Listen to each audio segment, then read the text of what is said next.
Hi everybody. That was a very smooth entrance, was it? Today I want to talk about journaling.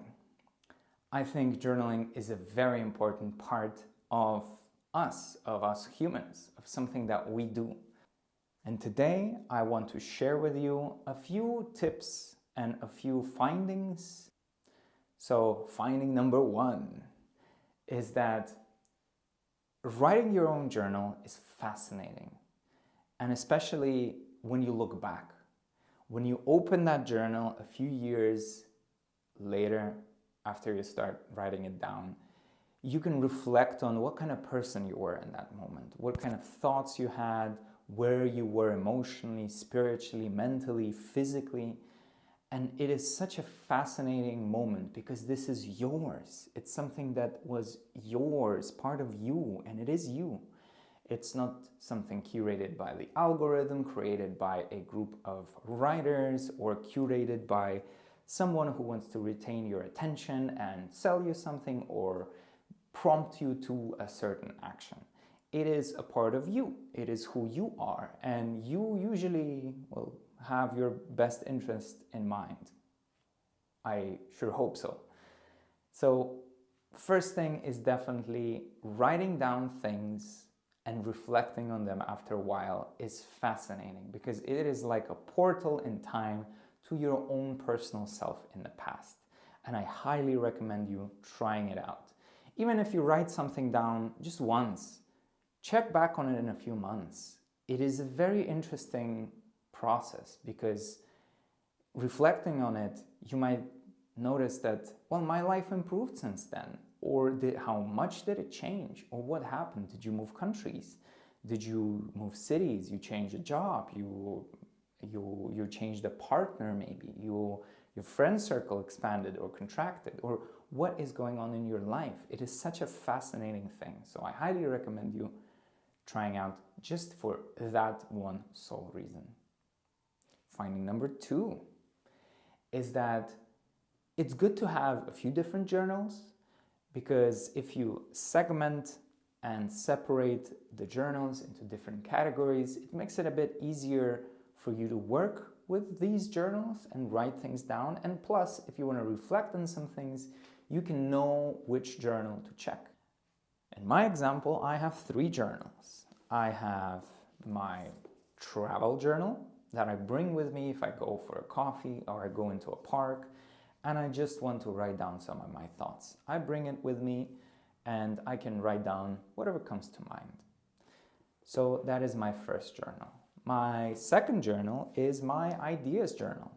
Sometimes I have ideas throughout the day and some things come to my mind, and I tend to avoid using my phone because it is so distracting. There's so many things that just takes you off from that road of actually writing things down and noting them. So I tend to have a notebook where I write down my ideas and thoughts throughout the day and something that I want to work on or find exciting.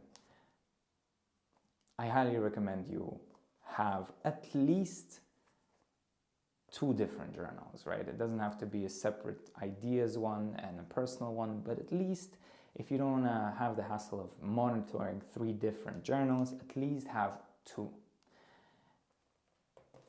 And that brings me to my third journal, which is my big journal that I keep at home. It's way too big to fit with me anywhere. And I write down a lot of my personal things that go through my mind, my emotions, my thoughts, my patterns, my actions, maybe some things that I am working on or working throughout my day or throughout my life. It's very interesting to look back at what I wrote a while ago because, again, these are personal things that are happening through me and with my thoughts, and reflecting on them a year later or even a few months later is a very nice way to see how far am I progressing with what I'm trying to work on and improve on. So if I would recommend you having a journal, have one. Have the one you have at home. Start with one. This is the best way to actually do that. Don't put pressure on yourself having multiples because it might become hard to track and you can become demotivated. Having one is the best way to actually start this process. If you like to go outside and write your thoughts with yourself, you could bring a smaller one. So if you want to level up, have two. That's a good idea because one you can keep at home and one you can bring with you anywhere you go. The third point is don't be harsh on yourself. Write things down. It's not about the perfect way of writing down your thoughts or about structuring them in a way that will be interesting for someone else to read. It is your thoughts that go through your mind, and you should write them down the best way that you think they should sound. Yeah, if there's wrong grammar or you made a mistake, you reference something wrong, doesn't matter. Don't get hung up on these things and just try your best to move forward and just keep on doing the habit, because just keeping it is already quite a bit of a hassle and quite a bit of mental exercise, mental strain. No, that all sounds negative. Just try your best to keep your journal the way you feel it should be.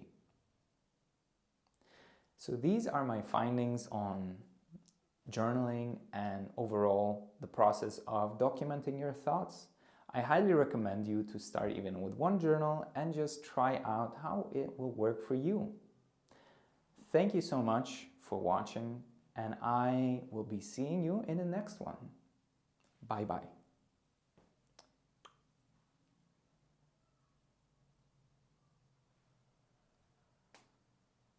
Oh, those are my knees. Oh my God, it clacked so loud. Jesus.